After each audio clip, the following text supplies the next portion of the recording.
And welcome once again to the Survival Report Podcast. Survival Report Podcast. I'm Robert Henry. You know what? I don't say that enough. So maybe there's a reason for that. Maybe I like to keep on the down low a little bit, even though I'm kind of crazy and out there. So, anywho, that's who I am. Said it once. That's enough for this year or whatever.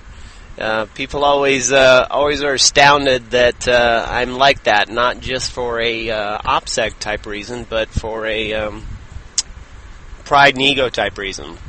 Too often, all the times now, someone when they're teaching, they want to have this spotlight on them and seek a bunch of glory and all that stuff. It's nothing, guys. It doesn't mean anything. So I am here not to seek glory, not to, beat my chest, not to, exhibit pride or any kind of BS like that.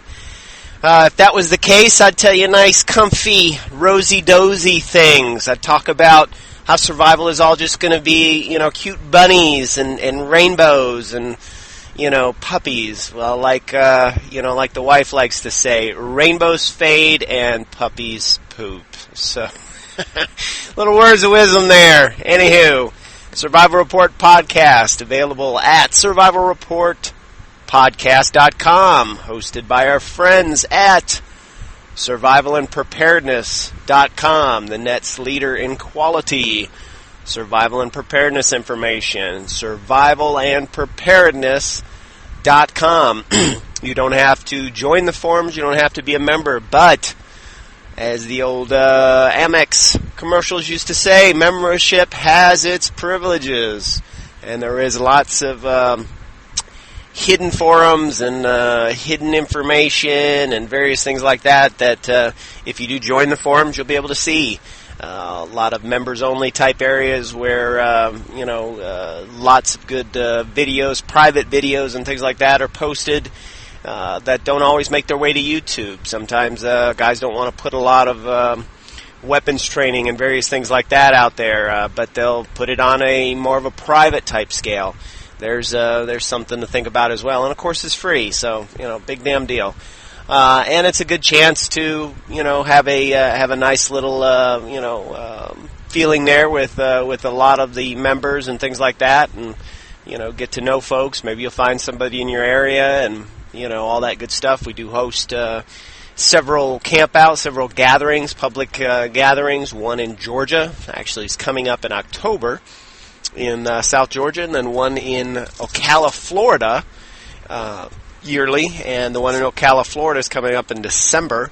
And again, that's something you can find on the forums at survivalandpreparedness.com, survivalandpreparedness.com. And we will probably put this podcast on our YouTube site, which is survivalreport.net. Survivalreport.net. As always, sponsored by our good friends at jrhenterprises.com, jrhenterprises.com, with 21 real years in the preparedness industry, offering the best in night vision, thermal imaging detectors, various types of perimeter alarms, medical kits. The hot thing right now, of course, with everything going on with Syria, is survey meters, gas masks, protective gear. We have sold those since day one, so very knowledgeable in that subject. We have a lot of free videos and free information out on the net at both the S&P site and also at sites like buildandarc.net. Older video there. I was about 60 to 80 pounds heavier than I was now, but free. I believe it was about an hour and a half separated in several videos there. Talk about nuclear protection and things like that. So always helps to be up to speed with those sorts of things, especially with everything going on in the world right now. As always, a big thank you to our friends at the North Georgia Cole Mullen Society, the North Georgia Cole Mullen Society, and the Central Florida Cole Mullen Society, the Central Florida Cole Mullen Society. We appreciate their support of the podcast. Looking forward to seeing some of the Central Florida Cole Mullen Society folks at the Lakeland, Florida Life Changes Be Ready Expo coming up November 2 and 3, the first weekend in November. We'll be speaking there. We'll be exhibiting there as well too, and we will have a premium class. This expo offers premium classes where they're 2 to 3 hour training classes right there at the expo, which is a very cool idea. I'm glad to see somebody finally doing that. And I'm going to be doing one on some practical close-in work against and with weapons, principally pistols, things like that. It will not be a shooting course. There will be no live weapons in there.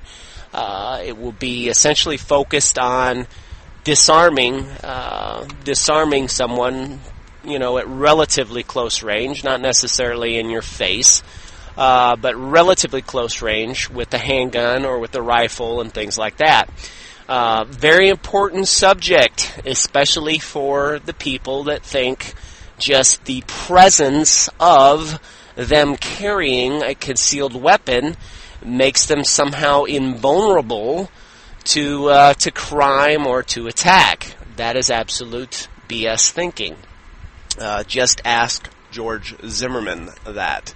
And had George Zimmerman known one simple trick, kind of like the internet ads, one simple trick to lose weight, one simple trick to da-da-da-da-da, If George Zimmerman had basically learned a UPA or a basic mount escape or any number of basic mount escapes, he could have used those, and he could have, retained possession of his pistol. And like I said from the very beginning, the fight was a fist fight, until the, Trayvon there realized Zimmerman was armed. And so you have to be able to know these things. So we're deconstructing it, basically, and we're teaching it in a reverse methodology type platform from the standpoint of I have to deal with someone else's pistol in my face or in my gut or in my back or 3 yards away from me or whatever. Going right to your concealed weapon isn't always the best option. I don't care how quick you think you are. I don't care how the little 2-hour concealed weapons class, most people never train any further than that, how great that makes you feel. You're probably going to get killed with such little amounts of training, especially with such low quality training. So what we're doing in this class is we are looking at essentially how easy it is to take a weapon from someone at closer ranges. And it is a hands-on class. You will be, basically ripping weapons out of people's hands. It will work whether you're, 12 years old. It will work whether you're, 100-pound female and you're going against a guy that's, 300 pounds, that sort of thing. These are very practical, very simple techniques. I am not teaching it on a technique-type basis, as a lot of martial arts are taught. I'm teaching it more on a slightly different methodology. So you will see at the class. Anyway, the class is only going to be, I believe it's listed as $50. It'll be a 3-hour class, and essentially you're going to get your money's worth out of in the first 10 minutes if you're paying attention. So again, come see us. Feel free to register for that class, and be speaking. We'll be exhibiting with JRH Enterprises as well. Come by and say hello at the Life Changes Be Ready Expo coming up November 2nd and 3rd in Lakeland, Florida, and you can find info on that at lifechangesbeready.com. Again, lifechangesbeready.com. All right, well, guys, we've been talking about groups. We've been talking about training groups. We've been talking about, a little bit more commitment in a full retreat survival type group. In other words, we all plan to get together come hell or high water, not if, not when, not, if such and such happens, and then when I sit and watch it on TV, I finally get off my butt and go do something type of thing. But I know other people are depending on me. I understand I have to depend on other people in order to survive. That this one family of 2 shooters or whatever, maybe with a little bullshit confidence, are not going to make it in an area with, several million starving pilgrims. That's not a plan. All right. So the importance cannot be understressed of grouping together with like-minded people. Now, big problem that I have, and people are just killing this term, is people are using the wrong term, guys. And yeah, it sounds nitpicky and it sounds stupid, but damn is it important. All you're hearing about is community. Community, community, community. I did that video on that a couple months ago. Community, community, community. What most people that are like-minded, when they say community, what they're really saying, they just don't realize it, they're not using the right terminology, is a survival group. All right, because just like you wouldn't let into your survival group, a known child molester or a known rapist or, some weird sadist or, whatever like that. You can't in a community like all these little BS fiction stories where, Joe Blow, savior of the subdivision, passes out Mazen Nagants or some other, butter knife, type weapon to all these idiots in a subdivision. And, that begs the question, most importantly, why the hell are you arming people that aren't armed? Why did they come to the dance unarmed? Okay, that's a problem. Okay, that's not people I want to arm. If it's Ted that I've known my whole life, and I know Ted owns weapons, and I've trained with Ted, and Ted maybe just runs out of his house with nothing but his skivvies on. Okay, yeah, then maybe I'll train and arm Ted. But Joe Blow, old man, Mr. Jones down the way in the subdivision, who's the HOA Nazi. Who gets on everybody about cutting their grass, every 4.5 seconds or whatever. Do you need to arm somebody like that? Hell no. That'd be stupid. All right. That's community. Okay. That's community, because community designates you can't pick and choose who the hell gets in. Community is everybody. When you start doing things as a true community, i.e. the idiots in your subdivision and that, you have no basis to start segregating people, right? Because, discrimination is so bad and everything, right? So there's the difference. With a survival group, you can pick and choose who you want to associate with, all right? And everybody that I see using that term, community, community, community, on the net and things like that, when you really start quizzing them, when you really start asking them about it, it's like, so will you take in anybody? Oh, hell no, I won't take in just anybody. I want to pick them, and they have to have this, and they have to do that, and they have to, have good health, and blah, blah, blah, blah, blah. Okay, then you're not talking about community. Community is a thrown together, whoever the hell comes, they can do whatever the hell they damn please, that sort of thing. That's community. That's mob rule. This is the crap we got going right now in our country. All right, what you're really talking about is a survival group.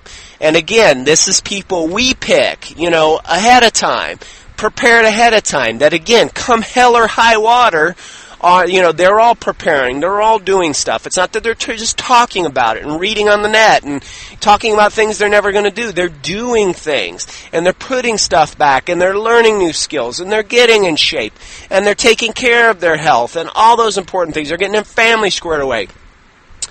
And they're doing it ahead of time. And their goal, this is the key part with the real survival group, is to come together when the time comes, right? Come hell or high water. Not, if I sit and watch sit on my butt for 2 hours and watch the nukes go off in Syria or whatever, and then I'll decide what I need to go. No, you're an idiot. You need to be on the road right then, because every other Dunsky in the country is going to be sitting watching the damn thing on TV. That's your chance to get out. That's your last chance, actually, probably, to get out. So you have to recognize that sort of thing. All right. So We've talked about little smaller level of participation, little smaller level of commitment, oftentimes used as part of the funnel that we talked about, the filter and everything, to find you real serious people. Because if they're not going out and doing things, guess what? They're pretty much of no value to you in a survival group. Why? Because we want doers, not talkers. We want people who are going to not only just prepare and buy things, plunk down their credit card for stuff, but they're going to actually go out and they're going to sweat with you, and they're going to work with you, and they're going to, hike with you, and they're going to, put the rounds down range in training with you, and things like that.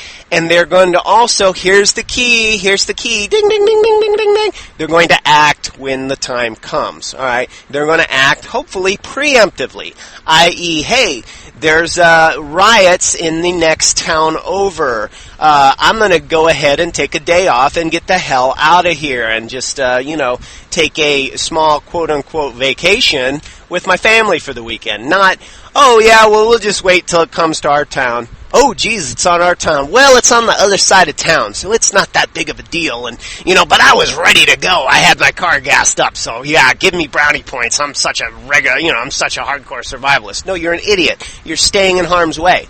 And then they keep, you have to understand, guys, the big thing is decision making, being decisive. We talk about this in the talks at expos and things like that.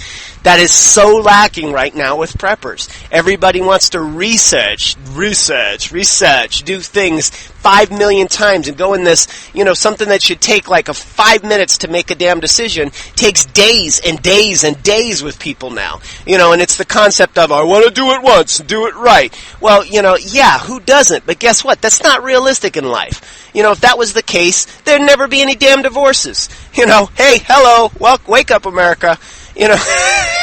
There'd never be any chance to, go, oh, damn, well, I got to trade my car in after 2 years because the car was a POS, or whatever. I mean, that's not realistic, guys. This little seeking of perfection, is unrealistic. This, comes about from a consumer-driven, materialistic mindset. All right. Woo! Sorry about that. Just had to keep going. So we've run the gamut on a lot of things about groups, and we've talked about some of these other things in previous podcasts. Go back and listen to them, guys. There's year and a half, 2 years, whatever of archives on survivalandpreparedness.com on the Survival Report podcast site. The whole 9 yards, and eventually we'll figure out how to get these 50 or 60 or whatever the hell we have. Audio tapes, what little I got from my 2.5 years of toil on doing the podcast radio show years and years ago, and maybe we'll get those on there.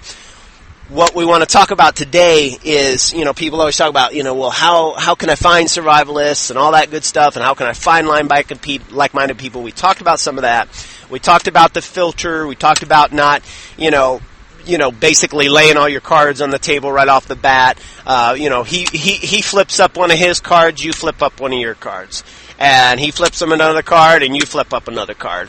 It's not that you turn over all your cards and, dude only puts over one card, all right, if that's a good analogy that you can think about there.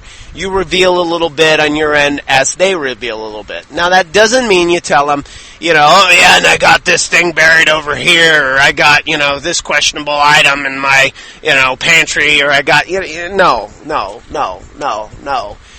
But what I'm talking about is just little things about yourself. Never, ever, ever meet somebody for the first time at your house. That's stupid.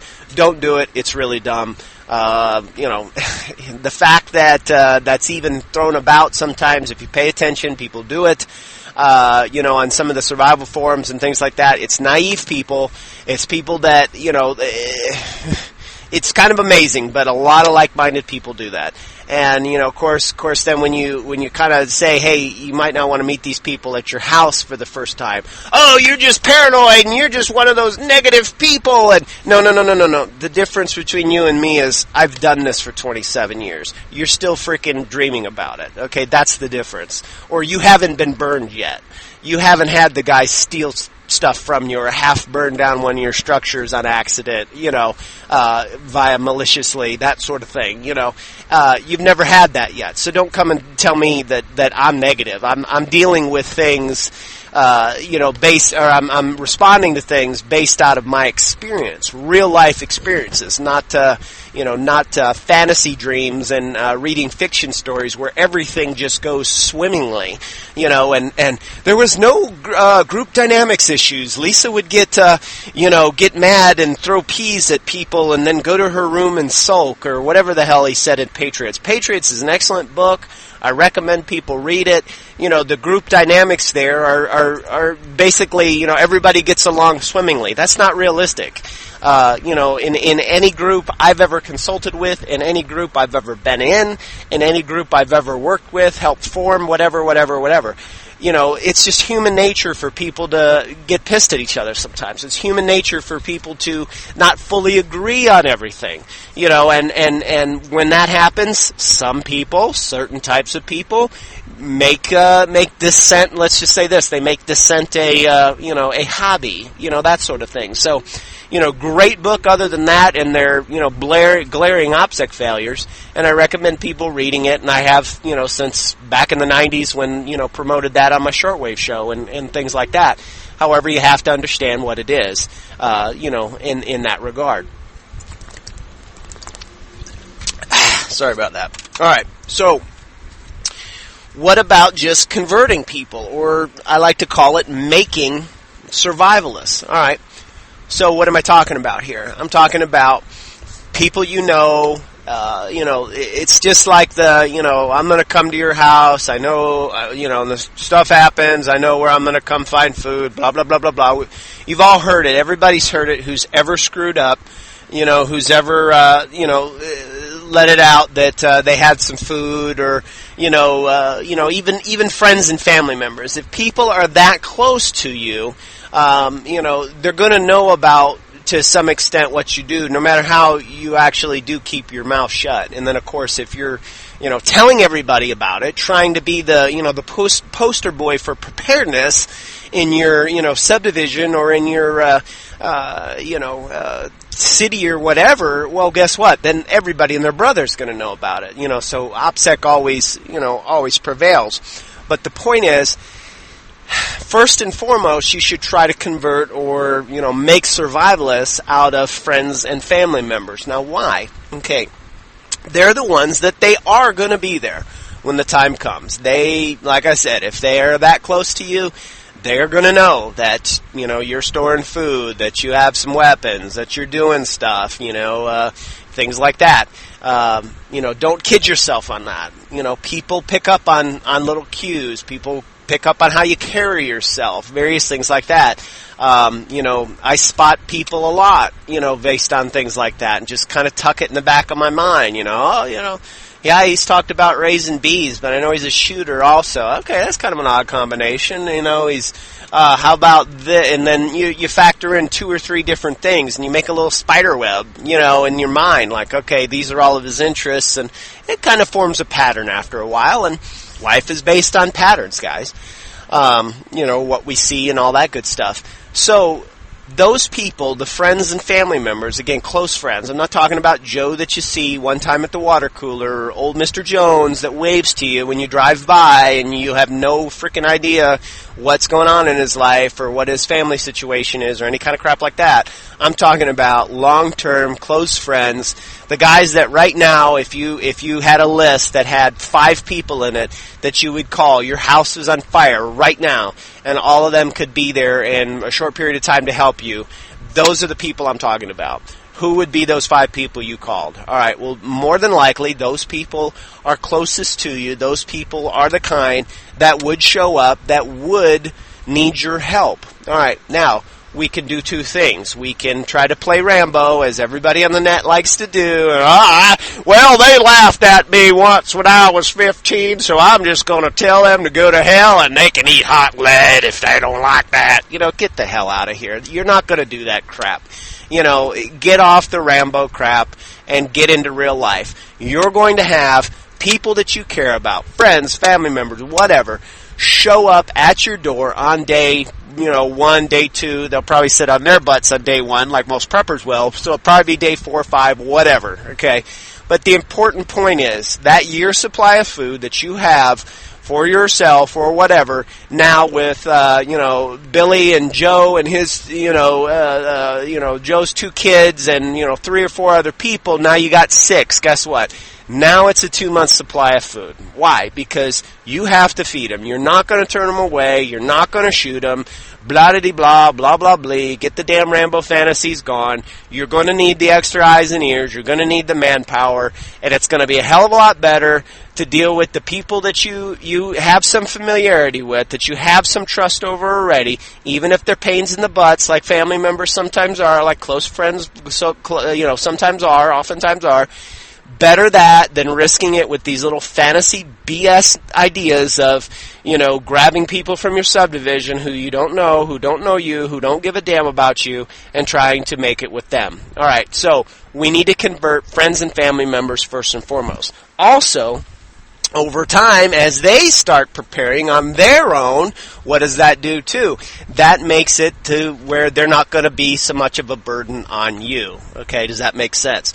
Now, when we're converting or making survivalists out of people we know, we want to really kind of move slow with it. All right, and this is in general for whether friends or family members, like we just talked about, or even just Joe at the water cooler that you've got a couple hints from him, that he's kind of similar mindset or that sort of thing like that. Move slow with them. Remember, the rule is he turns over one of his cards. I turn over one of my cards. I don't turn over 5 of my cards when he turns over 1. If he doesn't turn over a card, I don't turn over a card. Okay, because the idea is at the end, we got our cards that are hidden in our pocket, but we also got, all of the cards that we want to show him are turned over, but they're not turned over all at once. Okay, and in the same token, he's got to make some damn effort as well. He's got to turn some cards over as well. Most people with half a brain and some decent, human interaction, social skills, people skills type of thing, will tend to understand that as you start going with that. Now, you may have to be the one to turn over the first card. But when they don't give it, if they don't give anything back, don't start flipping more cards. Okay? If that makes sense here. You're looking for certain attributes in these sorts of people. What good does it do to, spend too much time trying to develop the guy who's 400 pounds overweight, he's diabetic, he's doing absolutely nothing about his health, he's smoking, he might sit there and complain about Obama and socialism and this, that, and the other, and that he's, gonna do this and he's gonna do that and he's gonna store some food, but realistically the guy's a train wreck, and he's not going to be of much assistance to you or anybody else. He's going to have a heart attack and die, or a diabetic coma and die within a few days of something happening. So there's certain attributes, and it's not that you just look for, the strong and the young and stuff like that, guys. It's not about just, being like all, Darwinian or some damn thing, some crazy nut job crap like that with it. But you do need to be somewhat selective, okay? Now, you can help people like that from afar. You can, encourage them, things like that. But, do you want to bring them into your group? Probably not, all right? You want to feed them slowly. You want to see what they will do on their own. That doesn't mean you bring them in, you bring them in, case of 6, number 10 cans of freeze-dried food and be like, yeah, I just bought 10 cases and here, I'm just going to give you this one. That kind of crap is happening too much in the prepper movement. And people don't understand where this socialism is creeping in, where this, you owes me and everything should be free and the entitlement crap is creeping in.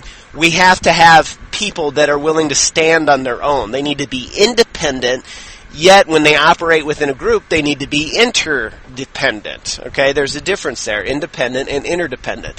I.e., I could stand on my own, but I work better with a group, and I understand and I'm willing to conform so that, I understand that my chances of survival as part of a group go up drastically. Okay. So, certain attributes like that. Look for stuff like, the guy that's constantly, complaining about his wife and kids, and she won't let me do anything, and blah, blah, blah, blah, blah, and she sucks, and we're going to get a divorce, and blah, blah, blah. Again, guys, oftentimes those little things, when you just shut up and let people talk, they'll give you the damn keys to the candy store. And those things are big clues. You don't want to get yourself into drama like that if you can at all avoid it. Watch for those things. You want to avoid people like that if at all possible. The guy that has got kids that are in and out of jail or, on crack or some